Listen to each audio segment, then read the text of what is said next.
If you want to support access to high-quality music education online and get access to all the scores and supplemental material in this video, please consider visiting my Patreon. Just $1 a month will unlock all these benefits.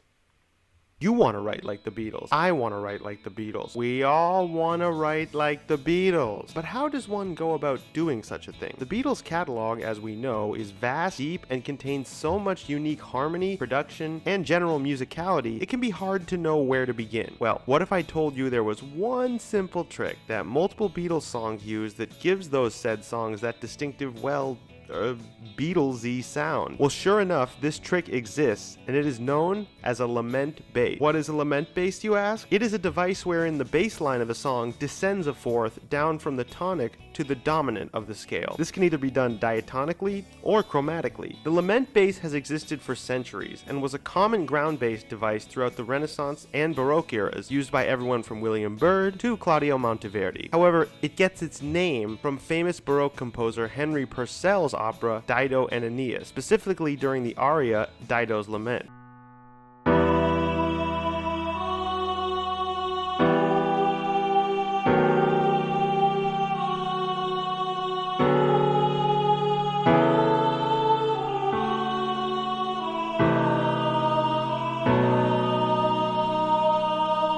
And this thing is all over the Beatles' discography. Don't believe me? Here is just a few examples.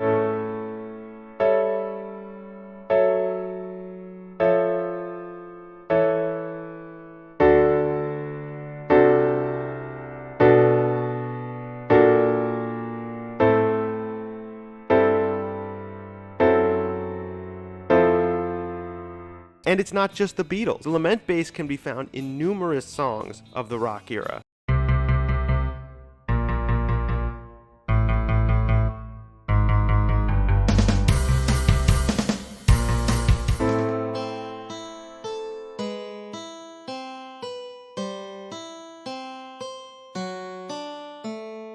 As you can see from these examples, the lament bass is often used sectionally as a pre- or post-chorus. Conversely, an entire song's harmonic framework can be built around this incredibly catchy yet simple bass figure. And what is it that makes this bass line sound so good? Well, it is down to something in music theory called voice leading. In this descending bass line, whether in its diatonic or chromatic iteration, each note of said bass line is harmonized with a series of chords above it, either in root position or inversion. By using this combination of root chords and inversion chord, the songwriter can ensure smooth harmonic movement with as little change between notes as possible, which often creates a much more pleasing sound to the ears than simply moving chords downward in parallel motion. Let's take a look at some examples of stock lament bass figures.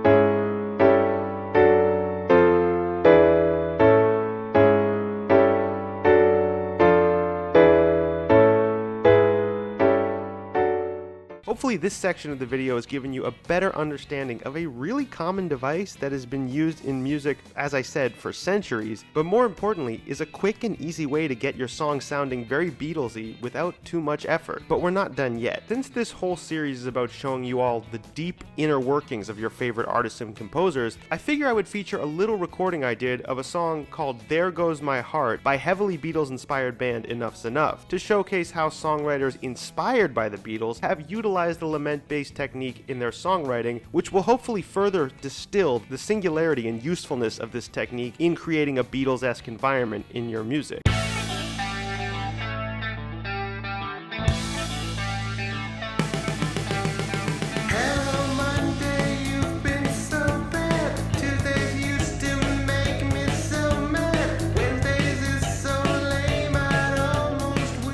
Now, let's take a deeper look at the verse section of this song. Here, as the lament bass moves downwards, the chords it creates in its wake are as follows: A, root position, C sharp minor second inversion, A7 third inversion, F sharp 7, and F sharp 7 third inversion. This verse figure here is a perfect example of how a lament bass can instantly create a catchy melodic figure when harmonized. So, to wrap it all up, I hope this demonstration shows you that when it comes to the Beatles or any other legendary artist you admire, you would be surprised how often often these guys resort to stock phrases and harmonic devices to give their songs a distinctive sound. Thank you for watching. I hope you enjoyed the video. If you did, please give it a thumbs up and leave a comment below of what artist you would like analyzed next. Till next time, thank you for watching.